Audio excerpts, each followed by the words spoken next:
Where do you think Seattle's offense stacks up? Man, I had a hard time with this. I moved them around a couple of times. I wanted to put them at number 1 right out of the chute because I think they have the best wide receiver tandem. I think tight end-wise, they are in pretty solid shape. Running back with Chris Carson back in the fold, pretty solid shape. Can I really say that the Los Angeles Rams with Matt Stafford, who I don't think is much of an upgrade over Jared Goff, but is an upgrade over Jared Goff, with Robert Woods and Cooper Kupp and maybe healthy Deshaun Jackson, but a bunch of running backs that I don't really think are that concerning. Can I really put them ahead?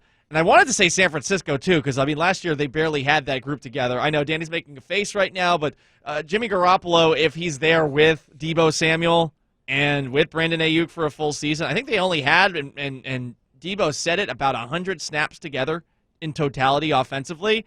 I feel like that unit would be better. Oh, shocking. Football players get injured. Huh. Yeah, that does tend to happen. Well, who has the best quarterback in the division? It's the Seahawks. Who has the best wide receiver in the division? That's debatable. That could be really? the Cardinals. Yeah, DeAndre Hopkins with the Cardinals. Past his prime. The best wide receiver in this division.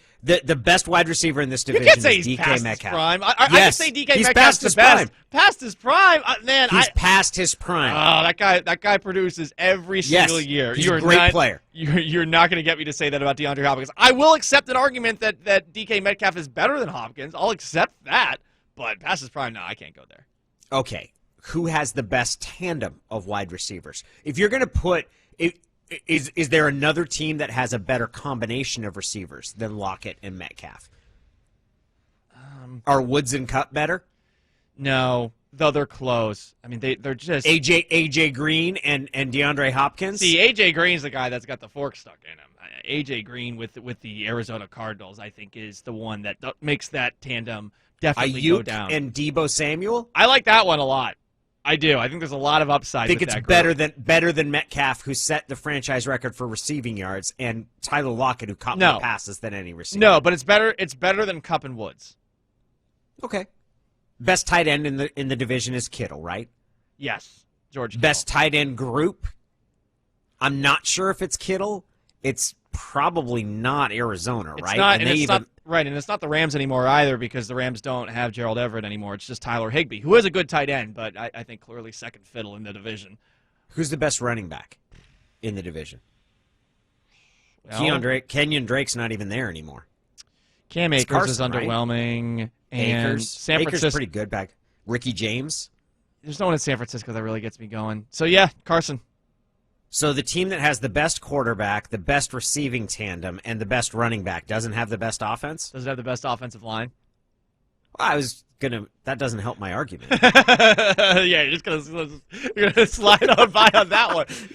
That's a tricky thing. Why would I highlight a position that doesn't help my argument? I think this division is unbelievably just comparable with all these offenses, and I would be a lot higher on Arizona if not for Cliff Kingsbury.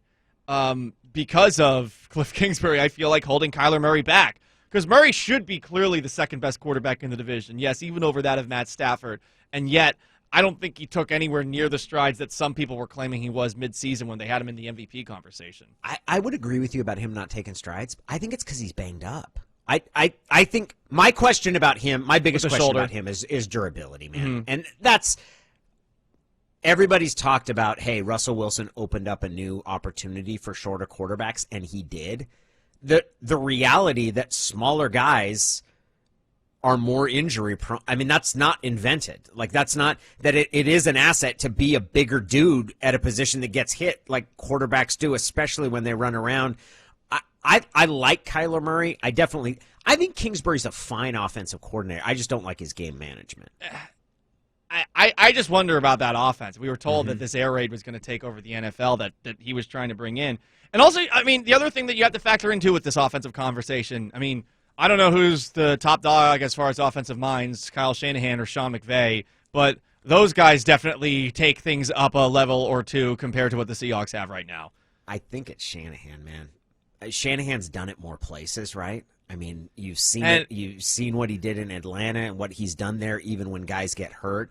I think Shanahan's the best offensive mind in this division. So he can make it work with any running back. He's got Trent Williams. He's got George Kittle. He's got Deebo Samuel. He's got Brandon Ayuk. I know Jimmy Garoppolo brings things down to the bottom of the division as far as the quarterbacks go, but man, San Francisco, man, I think they're in for a bounce back this coming season.